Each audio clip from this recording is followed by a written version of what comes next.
Bismillahirrahmanirrahim. Assalamualaikum warahmatullahi wabarakatuh. Alhamdulillah wassalatu wassalamu ala Rasulillah wa ala alihi wa sahbihi wa man tabi'ahu wa mawala. Amma ba'du. Bapak Ibu hadirin wal hadirat jemaah Maghrib Masjid Bani Umar rahimakumullah. Hari ini kita berada pada tanggal 5 Muharram 1447 Hijriyah.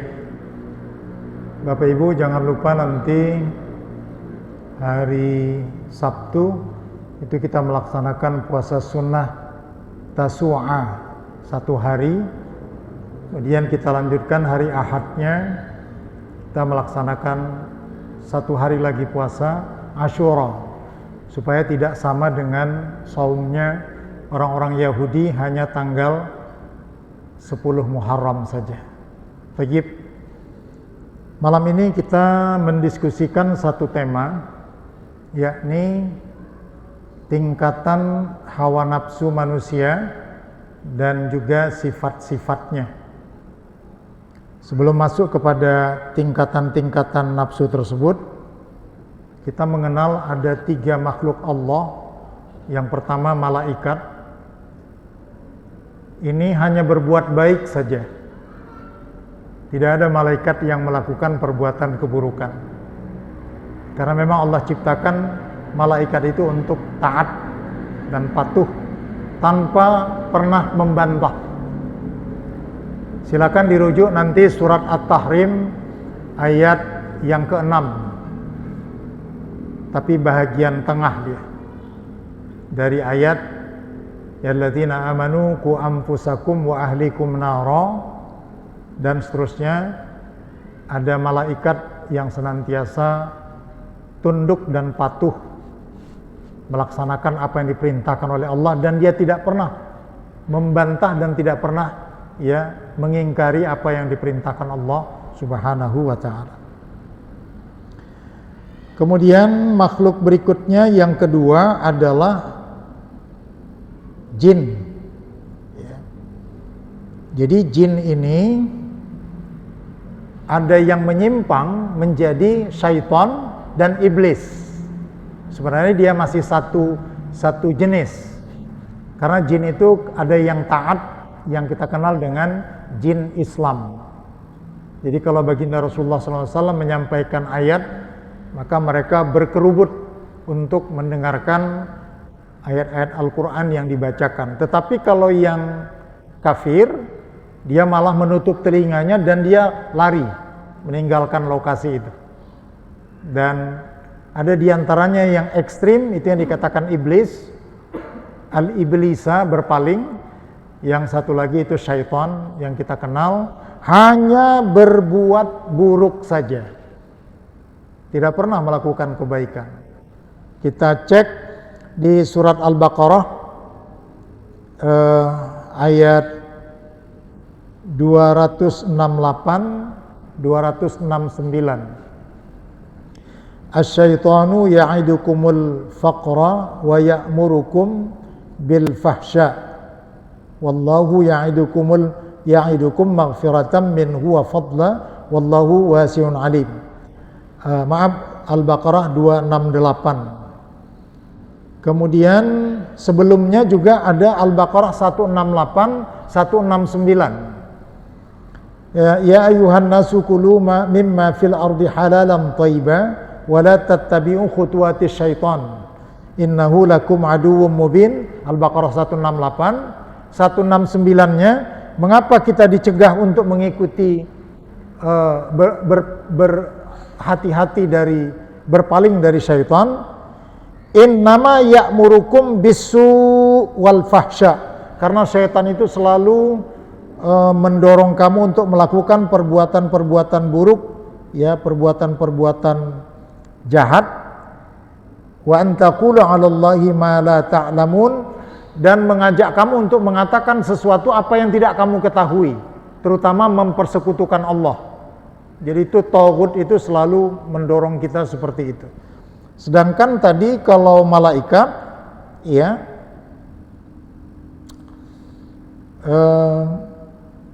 yang tidak pernah durhaka kepada Allah terhadap apa yang diperintahkan kepada mereka dan selalu mengerjakan apa-apa yang diperintahkan, ya.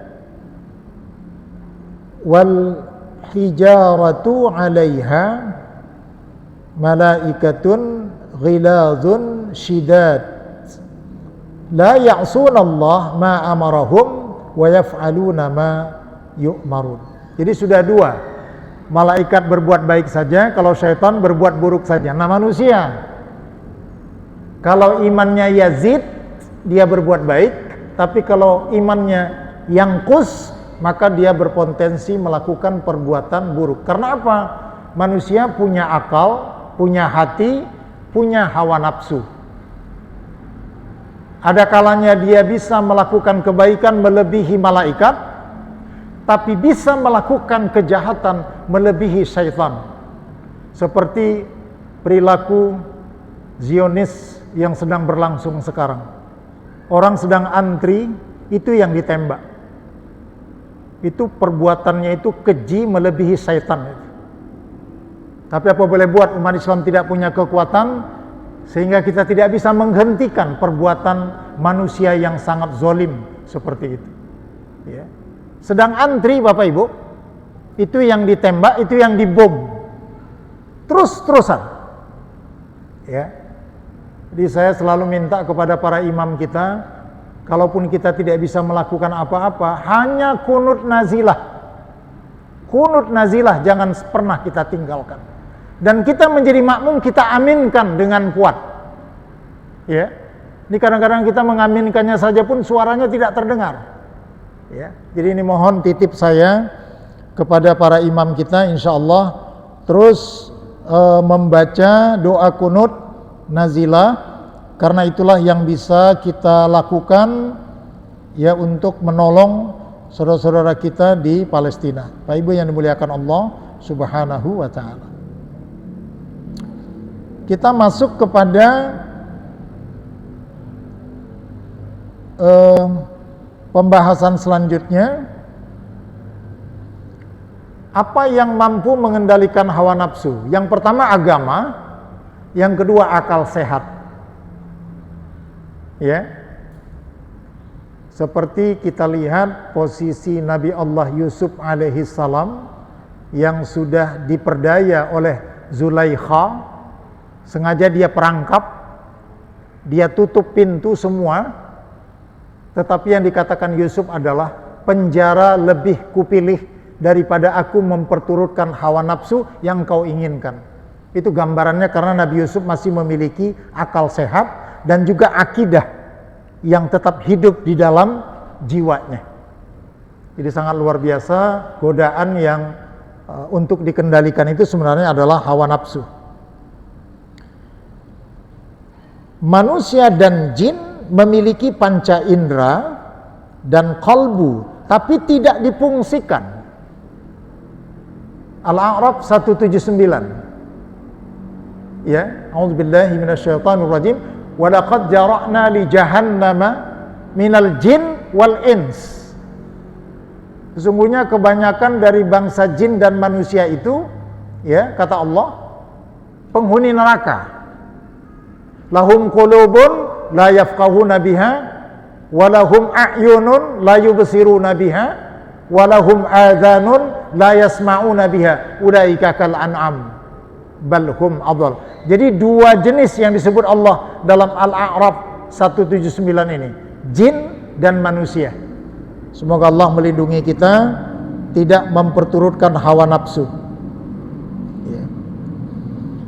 Dan manusia telah diproklamirkan oleh Allah Subhanahu wa taala bahwa makhluk yang terbaik. At-Tin ayat 4 sampai 5. A'udzubillahi minasyaitonir rajim. Wa laqad khalaqnal insana fi ahsani taqwim. Sungguh kami telah menciptakan manusia itu sebaik-baik ciptaan kalau dia mampu mengendalikan hawa nafsunya. Tapi kalau dia tidak mampu, summa radadnahu asfala safilin, kemudian kami menurunkan derajat manusia itu pada tingkat yang sangat rendah. Ya, malah tadi kalau jin dan manusia itu balhum adall. Ya, ulaika humul ghafilun, karena mereka itu termasuk orang-orang yang lalai. Bapak Ibu yang dimuliakan Allah, hawa nafsu itu tidak selamanya buruk. Ya. Kalau dia dibimbing oleh agama, hawa nafsu itu positif.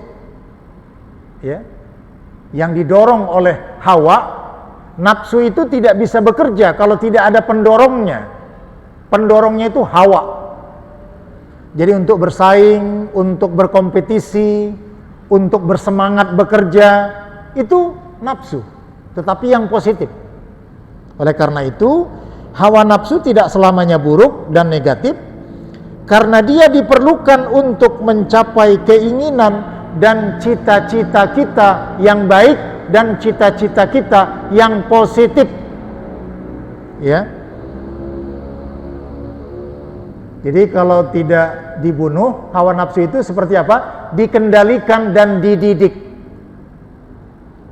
Nabi mengatakan alat untuk mendidik hawa nafsu itu agama yang dibawa oleh baginda Rasulullah sallallahu alaihi wasallam. Saya turunkan ada beberapa ayat Al-Quran, mudah-mudahan bisa dicatat untuk mendidik hawa nafsu. 1, An-Nisa ayat 65.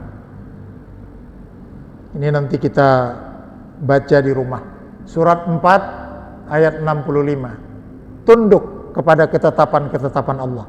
Lanjut, surat 33 Al-Ahzab ayat 36. Ini juga untuk mengendalikan dan mendidik nafsu. Kemudian surat Muhammad ayat 9 dan ayat 28. Nah, jadi ini ada 3 surah. Surat An-Nisa ayat 65, surat Al-Ahzab ayat 36, dan surat Muhammad ayat 9 dan ayat yang ke-28. Ya, kita lihat nanti bagaimana Allah menuntun untuk bisa mengendalikan hawa nafsu, tapi tidak untuk dibunuh. Ya, hawa nafsu itu tetap kita perlukan, tetapi kita kendalikan dan kita didik. Rasulullah bersabda, tidaklah dikatakan seseorang itu beriman, la yu'minu ahadukum, ya, sampai ia menundukkan hawa nafsunya yang buruk untuk mengikuti ajaran agama yang aku bawa dan yang aku ajarkan.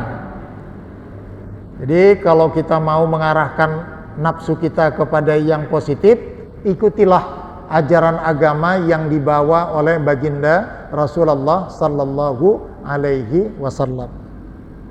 Ya. Berikut, tidaklah dikatakan beriman di antara kamu sampai aku, kata Nabi Muhammad sallallahu alaihi wasallam dan sunnahnya, lebih ia cintai dari orang tuanya, anak-anaknya, dan manusia semuanya. Jadi kecintaan kita kepada Rasulullah sudah tidak ada. Kecintaan kepada agama ini dan kecintaan kepada sunnah Rasulullah sallallahu alaihi wasallam. Semua sunnah-sunnah Rasulullah itu menuntun kita untuk terhindar dari hawa nafsu yang buruk. Minum, kata Nabi, jangan pakai tangan kiri, kita ikuti. Makan, kata Nabi, jangan terlalu kenyang. Itu kan sunnah Nabi.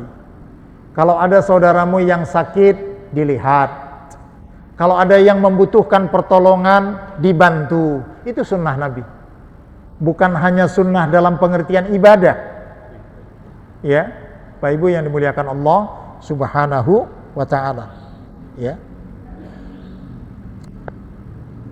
Mudah-mudahan dengan kita mengikuti sunnah Rasulullah sallallahu alaihi wasallam dan agama, kita bisa melihat bagaimana kecintaan Sayyidina Abu Bakar Siddiq kepada baginda Rasulullah sallallahu alaihi wasallam, sehingga sewaktu perjalanan hijrah kan nginap dulu 3 malam di Gua Sur. Kita lihat bagaimana kecintaan beliau untuk memastikan gua tidak ada binatang buas dan tidak ada serangga yang berbahaya, apa yang dilakukan Sayyidina Abu Bakar Siddiq? Beliau duluan yang masuk. Kalau ada apa-apa biarlah diriku yang celaka dibandingkan Rasulullah. Sampai seperti itu. Ya. Baik, sekarang kita masuk tingkatan-tingkatan hawa nafsu dan sifat-sifatnya. Apa yang dikatakan nafsu? Keinginan seseorang terhadap sesuatu, baik yang buruk, baik hal-hal yang baik ataupun yang buruk. Ya.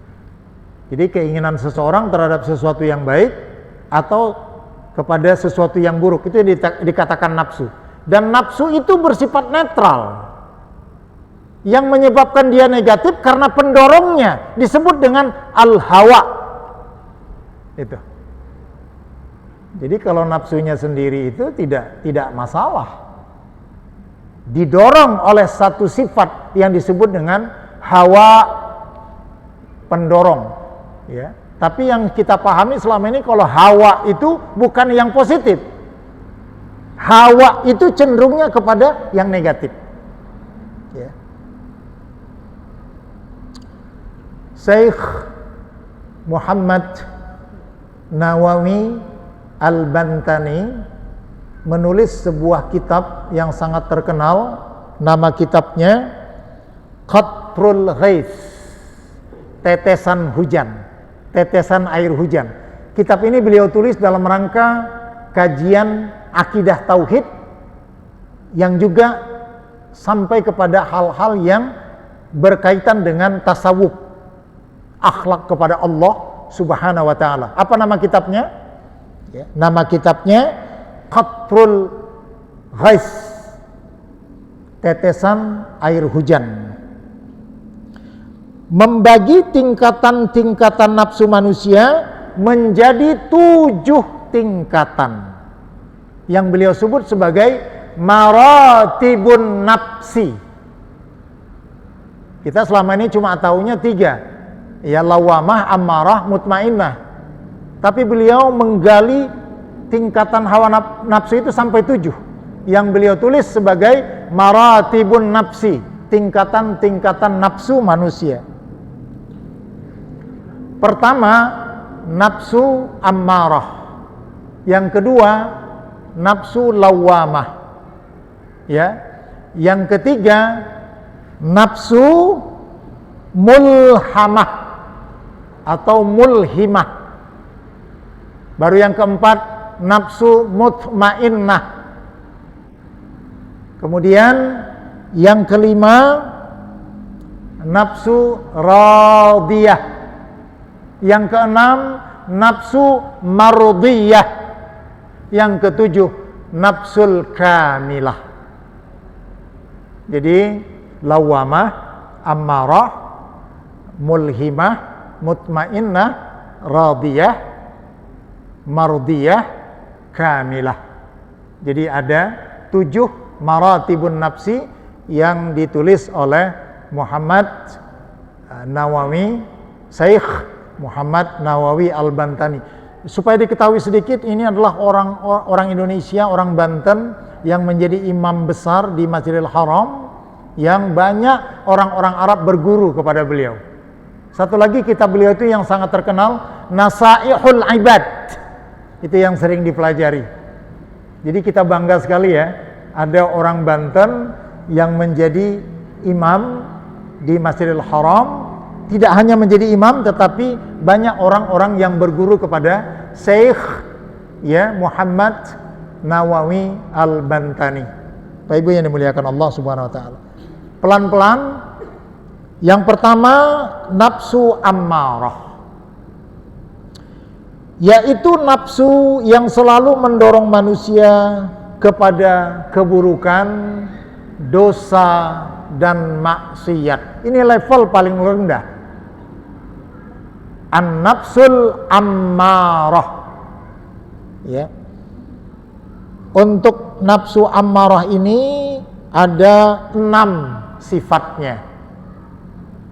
Nanti catatan ini akan saya share dengan pengurus dan di grup bisa disajikan kalau tidak sempat mencatatnya. Nafsu amarah memiliki sifat-sifat sebagai berikut. Yang pertama, al-bukhlu, kikir, pelit. Jadi kita cek kalau kita masih berada dalam posisi sifat pelit, itu masih bertengger di nafsu amarah. Banyak-banyak taklim, banyak-banyak berzikir supaya sifat bakhil itu dikikis. Salah satunya kemarin syariat kurban, itu untuk mengikis sifat-sifat bakhil dan kikir manusia. Yang kedua, al-hirsu, tamak, rakus. Tidak cukup merasa dirinya sendiri yang punya, orang punya pun dia ingin dia ambil. Mungkin inilah yang sedang terjadi di negeri ini. Banyak orang-orang yang sudah mempunyai gaji, punya jabatan, tapi masih korupsi. Karena dia masih nafsunya ammarah dan dia memiliki sifat tamak dan rakus. Seperti seekor monyet, dia sudah makan itu tidak cukup dikunyah, disimpan di kiri, di kanan, sudah dia ambil banyak, orang punya pun dirampasnya. Kalau kita perhatikan sifat monkey itu seperti itu, tamak dan rakus dan jelek sekali ya. Baru yang ketiga, al-hasad, iri, dengki, itu masih lawamah. Maaf, masih dalam nafsu ammarah. Ya. Yang keempat, al-jahlu bidinihi. Dia kalau cerita soal dunia dari A sampai Z dia paham. Tapi kalau sudah soal agama, dia bodoh. Tapi tidak mau belajar. Subhanallah. Al-jahlu itu masih dalam kategori sifat di nafsu yang pertama, yakni ammarah. Apa jalannya kalau kita masih al-jahlu atau jahil? Maka seperti yang kita lakukan sekarang, kita berusaha untuk senantiasa taklim, sehingga dengan demikian dimudahkan Allah kita untuk mendapatkan pengetahuan. Dengan adanya pengetahuan itu kemudian kita bisa melakukan ya perubahan-perubahan dalam hidup kita. Yang kelima, al-kibru, orangnya sombong dan angkuh. Ini sifat yang kelima dari nafsu ammarah. Ya, kemudian yang keenam, asyahwat, keinginan-keinginan yang bersifat hewaniyah. Maaf, berzina, ya, itu asyahwat itu masih ammarah. Atau tadi melakukan tindakan-tindakan yang tidak pada tempatnya, ya. Jadi pokoknya dorongan-dorongannya itu masih dorongan yang sifatnya hewaniyah. Sebenarnya kalau kita urut dari nomor 5 sampai yang pertama, itu semuanya adalah sifat-sifat buruk yang dimiliki oleh hewan. Jadi orang-orang yang dalam kategori nafsu ammarah ini memiliki sifat-sifat seperti itu. Kemudian kita masuk yang kedua, nafsu lawamah. Tadi ammarah ya Bapak Ibu, ini yang kedua lawamah. Yaitu nafsu yang levelnya masih rendah, yang dicela oleh agama. Ya, ammarah itu pada level yang paling bawah, agak naik sedikit tapi masih dicela oleh agama. Sifat-sifatnya, maaf, ada 9 yang di lawamah ini. Pertama, al-laumu, suka mencela, menghina, mengejek, mencaci dan merendahkan orang lain. Nauzubillahi min dzalik. Al-lau, ya, itu yang dikatakan mengejek, menghina, merendahkan orang lain. Pokoknya dia saja yang paling baik, orang semuanya jelek. ya. Yang kedua, al-hawa. Nah, ini orangnya masih suka bersenang-senang, boleh bersenang-senang. Yang dicela itu sampai melalaikan ibadah. Goes, sampai nggak sholat zuhur. Nyari kuliner, ya kemana-mana. Ya, itu bersenang-senang boleh. Tetapi yang dicela, yang masuk dalam kategori lawamah ini, bersenang-senangnya sampai lalai dan lupa kepada ibadah. Tapi kalau bersenang-senang, begitu ada yang mengatakan, ini waktunya zuhur, ayo kita sholat, itu tidak masalah. Ya, pokoknya kita jangan lalai dengan sifat al-hawa itu. Yang ketiga, al-makru, menipu. Ya. Kalau berbohong itu konotasinya pada diri sendiri, ya. Tapi kalau menipu itu berpotensi merugikan orang lain, ya. Jadi sifat yang ketiga ini al-makru disebutkan, ya, suka menipu. Yang keempat, al-ujbu, atau yang sering kita dengar al-ujub. Apa pengertian ujub? Bangga dengan diri sendiri. Itu masih dalam kategori lawamah, ya. Nanti menandai orang seperti ini, kalau kita dialog dengan dia 5 menit, kita tidak sempat menyela. Dia saja yang berbicara, dia saja yang mengungkapkan kehebatan-kehebatannya. Itu menunjukkan dia ini adalah masuk kategori orang-orang yang ujub. Ya, walaupun sebenarnya orang ujub itu dia tidak merasa. Lawan bicaranya yang bisa merasakan. Anaknya di sini, ya, rumahnya seperti ini, kendaraannya seperti ini. Dulu dia sukses di sini, semua di sekitar itu saja pembicaraan. Itu masih berkutat di nafsu lawamah pada poin yang keempat. Yang kelima, ini yang paling umum, al-ghibah, yaitu membicarakan orang lain di belakangnya, tetapi hal-hal yang negatif. Kalau membicarakan orang di belakangnya hal-hal yang positif, ulama tidak memasukkannya dalam kategori ghibah, tetapi mengambil ibrah. Si Polan dulu kalau maghrib tidak pernah ketinggalan ke masjid. Si Polan dulu kalau ada gerakan infak dan sedekah, dia lebih dahulu. Nah, itu boleh. Dalam rangka kita mengambil ibrah. Tetapi yang dikatakan ghibah itu adalah membicarakan aib atau keburukan saudaranya di belakangnya, dan itu dicegah, dan itu masih jadi kalau ada orang yang kalau berbicara beloknya sering ke ghibah, itu berarti nafsu lawamahnya masih sangat dominan. Tapi orang karena sudah ibadahnya bagus, kalau ada orang yang mengajak dia membicarakan orang lain, dia cepat mengalihkan persoalan. Nah, berarti dia sudah bisa mengendalikan nafsu lawamah. Tayyib, Allah. Yang keenam, ar-riya, pamer amal. Kalau di Masjid Bani Umar, dia sholatnya pakai rawatib. Tapi kalau di rumah, rawatibnya tidak dikerjakan. Nah, ini nampaknya masih ingin memamerkan ibadahnya kepada manusia.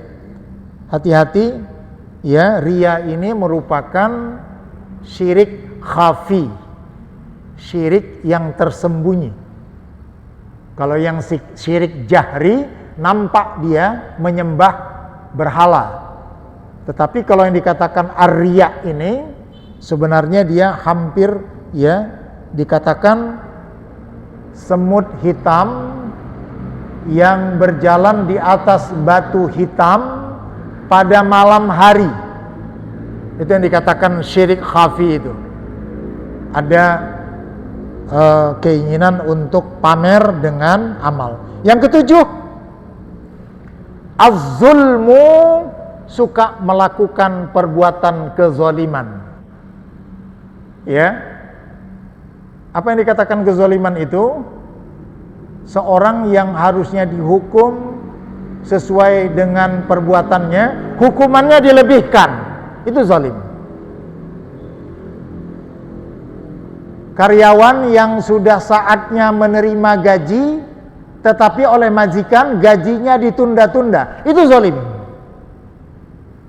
Ya, Bapak Ibu meminjam benda dari tetangga, tetapi benda yang kita pinjam itu kita pinjamkan lagi kepada orang lain, itu zalim.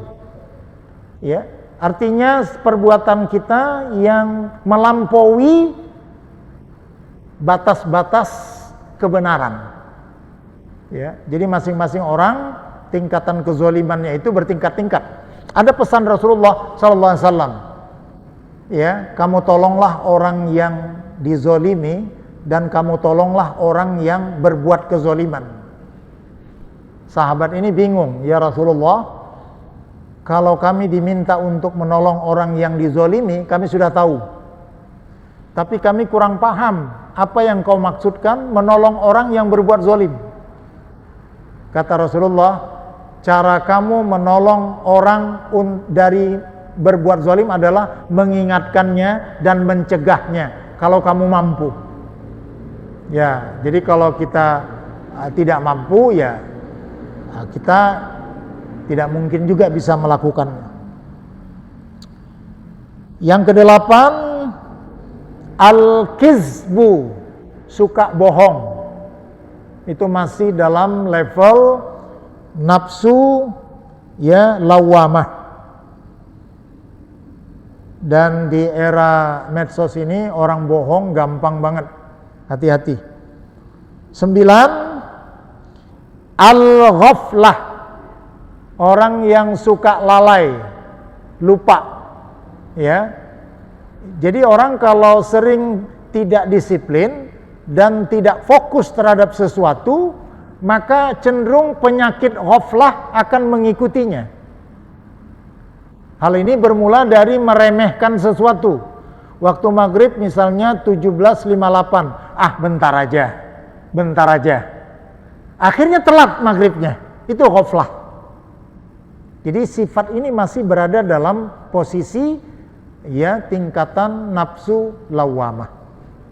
Baik, kita yang ketiga, nafsu mulhamah, atau ada juga yang menyebutnya mulhimah, sama saja.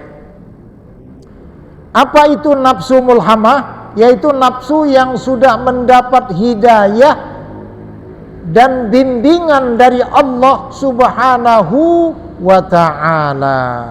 Jadi kalau mulhamah ini cenderung semuanya sudah yang positif sifat-sifatnya.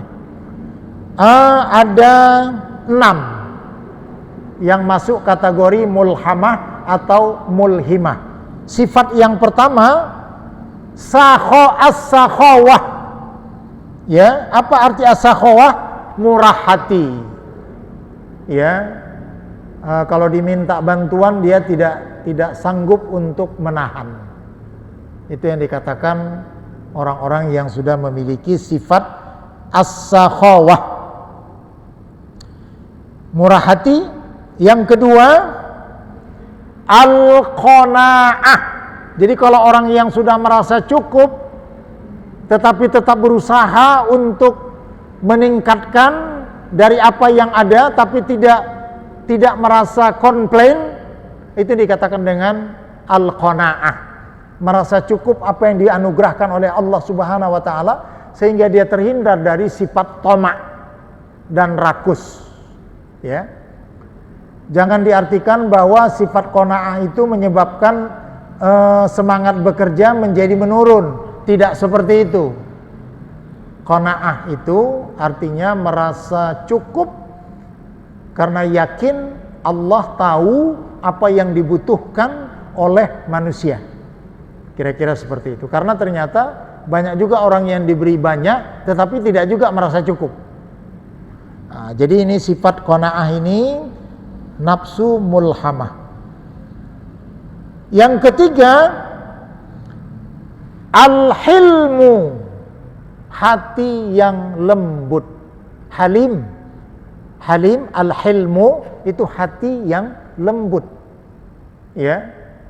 Kalau mendengar imam membaca ayat Al-Quran, kemudian dia paham artinya bahwa itu adalah cerita tentang api neraka, maka air matanya pun menetes. Ya. Ketika diceritakan kepadanya orang tuanya di kampung dalam keadaan tidak ada yang memperhatikannya, dia di kota, maka hatinya tersentuh. Ya, jadi al-hilmu itu adalah hati yang lembut. Yang keempat, at-tawadu. Ya, tawadu ini orang yang rendah hati. Ya, tidak lawan daripada al-kibru tadi. Ya, jadi kalau orang-orang yang hatinya rendah itu selalu tidak menyombongkan diri. Yang kelima, at-taubah. Senantiasa memperbaharui taubatnya di sisi Allah Subhanahu wa taala. Yang keenam, ya, as-sabru. Ya, orang-orang yang memiliki kesabaran. Bapak Ibu, sifat sabar ini ada dua. Sabar yang paling berat itu menurut Imam Nawawi adalah sabar dalam ketaatan. Ya. Misalnya sudah sering Senin Kemis berpuasa, tapi karena tidak sabar, tidak puasa lagi. Itu namanya tidak sabar dalam ketaatan. Sudah biasa melaksanakan tahajud, tapi karena sesuatu dan lain hal, tahajudnya stop. Itu orang yang tidak sabar dalam ketaatan. Baru derajat kesabaran yang agak ringan itu adalah sabar ketika mendapatkan musibah. Saya dulu berpikir bahwa sabar yang berat itu ketika menerima musibah. Ternyata menurut para ulama yang lebih berat sabar itu sabar dalam ketaatan. Ya, mendawamkan sholat fardu berjamaah ke masjid. Itu kan memerlukan kesabaran. Kalau kita tidak sabar mungkin ya satu saat kita akan meninggalkannya.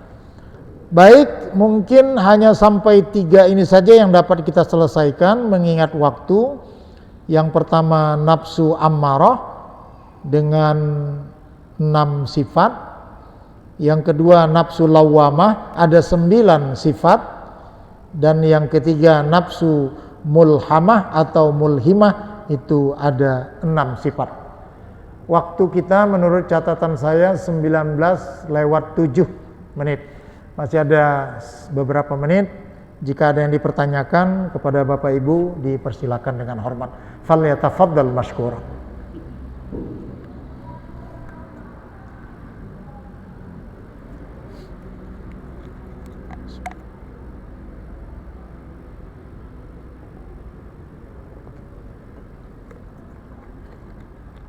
Baik, kita lanjutkan kalau tidak ada bertanya. Berikutnya yang keempat, an-nafsur radiyah. Ini sebenarnya diambil dari akhir surat Al-Fajr. Ya ayyatuhan nafsul mutmainnah irji'i ila rabbiki radiyatan mardiyah fadkhuli fi ibadi wadkhuli jannati. Ya. Jadi yang pertama tadi nafsu ammarah, yang kedua nafsu lawwamah, yang ketiga mulhimah atau mulhamah. Baru yang berikutnya sebenarnya ada lagi nafsu mutmainnah. Ya. Orang-orang yang memiliki jiwa yang tenang. Kalau ini sampai nanti bisa kita telusuri. Yang keempat nafsu mutmainnah yang sering kita dengar. Kita perhatikan tingkatan nafsu dan sifat-sifatnya.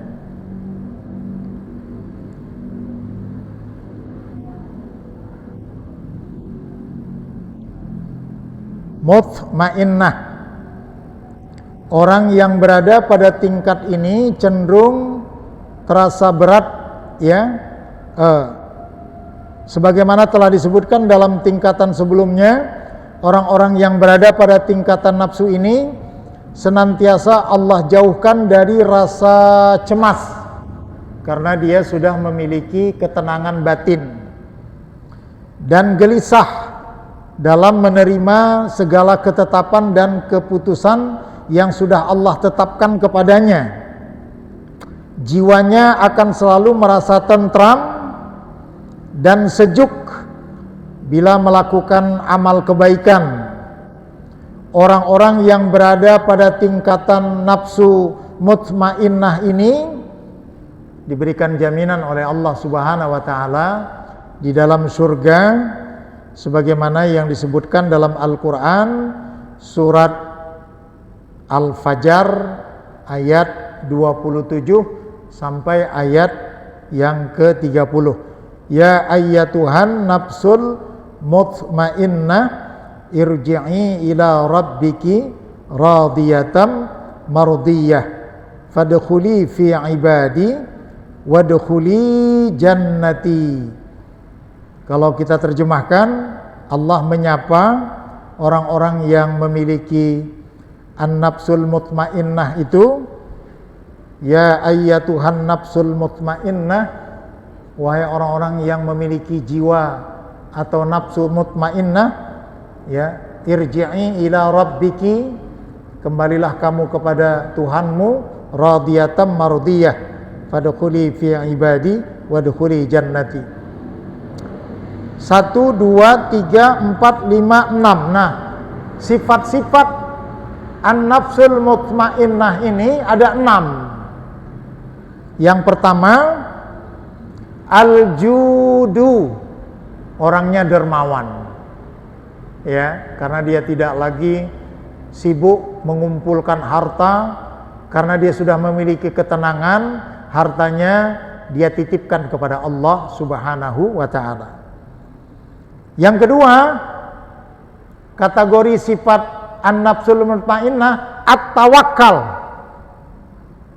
berserah diri kepada Allah Subhanahu wa ta'ala, karena dia sudah ikhtiar, kemudian dia bertawakal kepada Allah Subhanahu wa ta'ala. Yang ketiga, sifatnya al-ibadah, tunduk patuh, dan bukan ibadah yang menunggu dirinya, tapi dirinya lah yang menunggu saat-saat ibadah itu akan datang. Dengan ketenangannya dia menjelang masuk waktu sholat, dia sudah duduk bersimpuh menunggu masuk waktu sholat. Yang keempat, asyukru, orang-orang yang sudah senantiasa bersyukur. Sedikit dan banyak dia senantiasa bersyukur kepada Allah Subhanahu wa ta'ala. Kalau kita baca ada perbedaan syukur dengan, ya, syakur. Abdan syakura. Kalau orang-orang yang syukur itu mungkin hanya berterima kasih dengan lisan. Tapi kalau abdan syakura sudah dengan perbuatan dan juga diikuti dengan qalbunya. Jadi nanti kita berproses dari syukur menjadi syakur, abdan syakur. Yang kelima, ar-ridha, dia sudah ikhlas, apapun yang menimpa dirinya dia sudah ridha kepada Allah Subhanahu wa ta'ala. Kemudian yang terakhir dari an-nafsul mutmainnah itu adalah al-khasyah, yaitu takut melanggar larangan-larangan Allah, walaupun larangan itu kecil dan sederhana. Ya, jadi kita mungkin hanya sampai ammarah, lawamah, mulhimah, dan mutmainnah. karena waktu sudah akan kita jelang. Mudah-mudahan Bapak Ibu yang dimuliakan Allah Subhanahu wa taala, ya, dengan kita senantiasa takarrub mendekatkan diri kepada Allah Subhanahu wa taala dari usaha yang kita lakukan, Allah Subhanahu wa taala akan mengangkat kita dari nafsu yang rendah dan berproses, ya, meningkat menjadi nafsu yang lebih tinggi, yang sudah positif tadi, mulai dari mulhimah atau mulhamah, itu sudah positif.